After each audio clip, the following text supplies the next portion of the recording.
रमन गुप्ता और विमल अग्रवाल दोनों एक अच्छे दोस्त होते हैं और दोनों ही बिजनेस पार्टनर भी होते हैं। एक बार ऐसा होता है कि रमन गुप्ता विमल अग्रवाल को एक प्रोजेक्ट में फंसाकर उसे अपनी कंपनी से बाहर कर देता है। उसके ऊपर उल्टे सीधे इल्जाम लगाता है।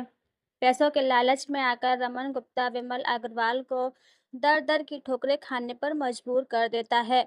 वहीं विमल अग्रवाल का एक बेटा होता है सोनू अग्रवाल और रमन गुप्ता की बेटी रीमा। दोनों ही एक कॉलेज में पढ़ाई करते हैं। दोनों इस बात से अनजान होते हैं कि दोनों के बाप एक बिजनेस पार्टनर हुआ करते थे। जब सोनू को ये सब पता चलता है कि रमन गुप्ता ने मेरे पिताजी के ऊपर गलत इल्जाम लगाकर उन्हें कंपनी से बाहर कर दिया था, तो वही उसके दिमाग में एक प्लान आता है और वह उसकी बेटी रीमा से प्यार का नाटक कर उसे जंगल ले जाता है और उसके साथ वहीं पर। तो हेलो दोस्तों, स्वागत है आप सभी का आज की कहानी में। आज की कहानी बहुत ज़्यादा इंटरेस्टिंग है। कहानी का फुल मज़ा लेने के लिए कहानी को अंत तक ज़रूर सुनें। कहानी पसंद आए तो वीडियो को लाइक, चैनल को सब्सक्राइब ज़रूर करें। आप ये कहानी किस शहर से देख रहे हैं, कृपया अपने शहर का नाम कमेंट बॉक्स में ज़रूर शामिल करें। तो चलिए शुरू करते हैं आज की कहानी। रीमा एक अमीर बिजनेसमैन रमन गुप्ता की इकलौती बेटी थी। मुंबई के पोश इलाके में उसका विशाल बंगला, नौकर चाकर और हर सुख सुविधा थी। रीमा की जिंदगी चमक दमक से भरी थी, लेकिन उसका दिल हमेशा कुछ अनजाना सा ढूंढता था। कॉलेज में उसकी मुलाकात सोनू से हुई, जो एक छोटे से गांव से आया था और स्कॉलरशिप पर पढ़ रहा था। सोनू की सादगी, उसकी मेहनत और उसकी गहरी भूरी आंखें रीमा को पहली नज़र में ही भा गई थीं। प्यार की शुरुआत सोनू एक कॉफ़ी शॉप में पार्ट टाइम काम करता था, जहां रीमा अपने दोस्तों के साथ अक्सर जाया करती थी। एक दिन जब रीमा ने गलती से अपनी कॉफ़ी गिरा दी, सोनू ने हंसते हुए कहा, मैडम, कॉफ़ी गिराने का शौक है या मुझसे दोबारा मिलने का बहाना? रीमा ने उसकी इस बेवफाकी पर हंस दिया और यहीं से उनकी बातें शुरू हुईं। धीरे धीरे रीमा सोनू की सादगी और उसकी ज़िंदगी की कहानियों की ओर खींचती चली गई। रीमा ने सोनू के गांव जाने की जिद की। सोनू उसे अपने छोटे से घर ले गया, जहां मिट्टी की दीवारें और टूटी फूटी छत थी। सोनू की मां ने रीमा का स्वागत सादी रोटी और सब्जी से किया, लेकिन उस आतिथ्य में जो गर्मजोशी थी, वह रीमा ने अपनी 5 सितारा जीवन में कभी नहीं देखी थी। रीमा अब हर हफ्ते सोनू के गांव जाने लगी। वो सोनू के साथ खेतों में टहलती, उसकी माँ की कहानियाँ सुनती और सोनू की जिंदगी का हिस्सा बनने लगी। जंगल का रोमांस। एक दिन सोनू ने रीमा को पास के जंगल में एक छोटी सी पिकनिक के लिए बुलाया। जंगल में एक झरना था, जहाँ चारों तरफ हरियाली और शांति थी। सोनू ने रीमा का हाथ पकड़ा और उसे झरने के पास ले गया। रीमा, तुम्हारे साथ यह पल मेरे लिए किसी खजाने से कम नहीं है, उसने कहा। रीमा की आंखें चमक उठी। सोनू ने धीरे से रीमा की जैकेट उतारी और उसकी बाहों को सहलाते हुए उसे अपनी ओर खींचा। रीमा ने शर्माते हुए अपनी आंखें बंद कर लीं।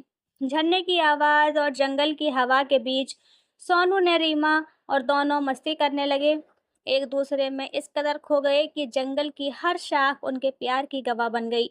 रीमा बोलती है, बहुत अच्छा लग रहा है सोनू, बस ऐसे ही हमेशा प्यार करते रहना। रीमा को ऐसा लग रहा था जैसे वे सोनू के साथ एक नई दुनिया में है, जहां सिर्फ प्यार का राज है।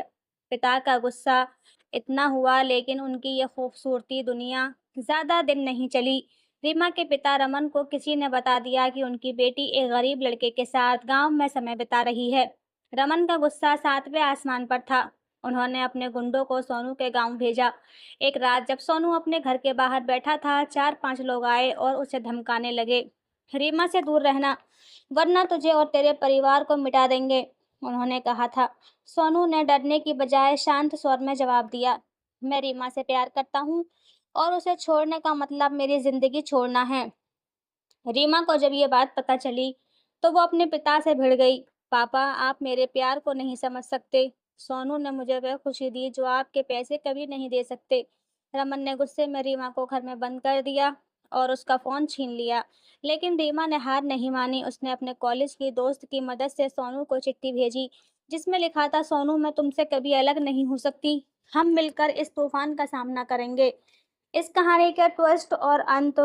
एक रात रीमा चुपके से घर से भाग निकली। वह सीधे सोनू के गांव पहुंची। सोनू उसे देखकर हैरान था, लेकिन उसने रीमा को गले से लगा लिया। दोनों ने फैसला किया कि वे मुंबई छोड़कर कहीं और नई जिंदगी शुरू करेंगे।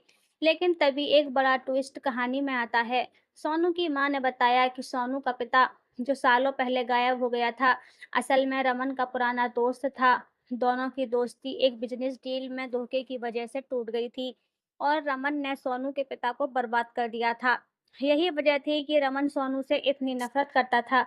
रीमा और सोनू ने इस सच का सामना करने का फैसला किया। रीमा ने अपने पिता के सामने सोनू के साथ खड़े होकर कहा, पापा, आपने सोनू के पिता को बर्बाद किया, लेकिन अब मुझे और सोनू को बर्बाद करने का हक आपको नहीं है। सोनू ने भी रमन से कहा, मैं आपकी बेटी से प्यार करता हूँ और मैं उसे वह खुशी दूंगा जो पैसे से नहीं खरीदी जा सकती।